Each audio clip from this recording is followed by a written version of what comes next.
তাই বেরোলে না সবসময় সময় হাতে নিয়ে যাওয়া উচিত। আর সেটা যদি তোমার অচেনা বা অজানা রাস্তা হয় তাহলে তো আরোই হাতে টাইম নিয়ে ধীরে সুস্থে যাওয়া উচিত।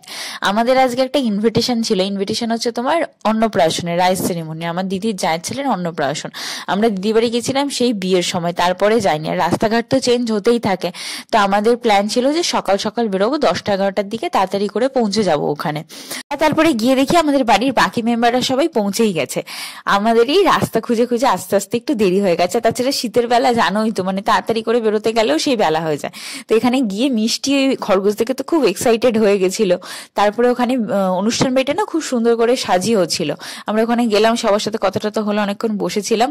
তারপরে আমরা এই লাঞ্চের দিকে এসেছিলাম। লাঞ্চের প্রতিটা আইটেম তো অসাধারণ ছিল, এখানে খুব সুন্দর খাওয়া দাওয়া হয়েছিল। তার মধ্যে পনিরের আইটেমটা না সুপার ছিল।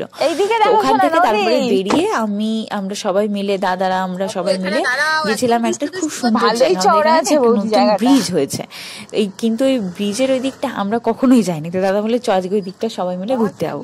তো ওই ব্রিজটার কাছে এসে এত ভালো লাগছিল, ওরা তো কিছুতেই নামতে চাইছিল না গাড়ি থেকে। বললাম নেমে দেখ, দারুণ হাওয়া দিচ্ছে, অসাধারণ লাগছে। তো এইখানে আমরা একটু সেলফি টেলফি তুলছিলাম, মিষ্টি আমরা সবাই মিলে একটু ছবি টবি তুলে তারপরে আমরা আবার গেছিলাম একটা অন্য জায়গায়, সেটা দেখাচ্ছি তোমাদের দ্বারা।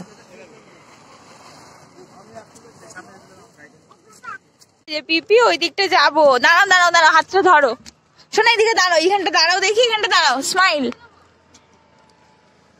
আবার না বলে যাবে না, দাঁড়াও গাড়ি আসছে।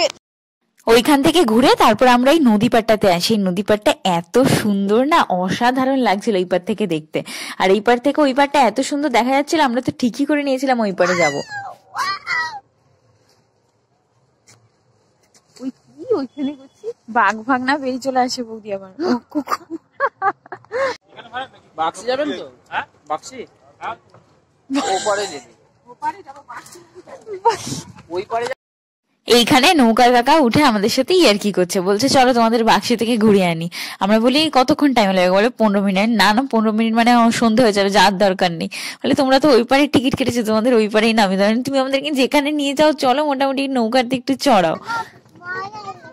জামা ময়লা হয়ে গেছে, শোনা জামা ময়লা হয়ে গেছে,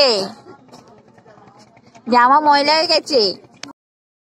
অনেকক্ষণের দীর্ঘ প্রতীক্ষার পর ফাইনালি আমাদের ভুটভুটি নৌকা ছাড়ে। অনেকদিন পর নৌকাতে উঠে না এত ভালো লাগছিল। আর নৌকাটা ছাড়ার পর তো এত সুন্দর হাওয়া দিচ্ছিল, আমি আর ওখানে বসে থাকিনি, মানে বসে থাকতে আর পাচ্ছিলাম না, এত সুন্দর ওয়েদার দেখে আমি দাঁড়িয়ে গেছিলাম।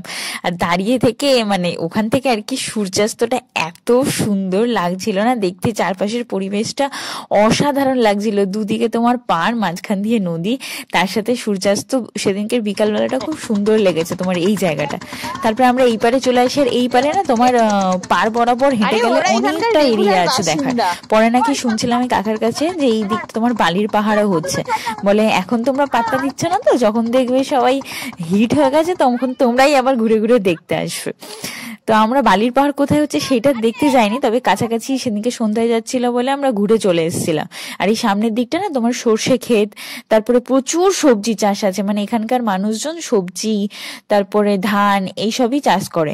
মেনলি হচ্ছে সবজি, এখানে আমি যেটা দেখলাম ফুলকপি, বাঁধাকপি, মূলো, প্রচুর ধরনের সবজি চাষ হয়।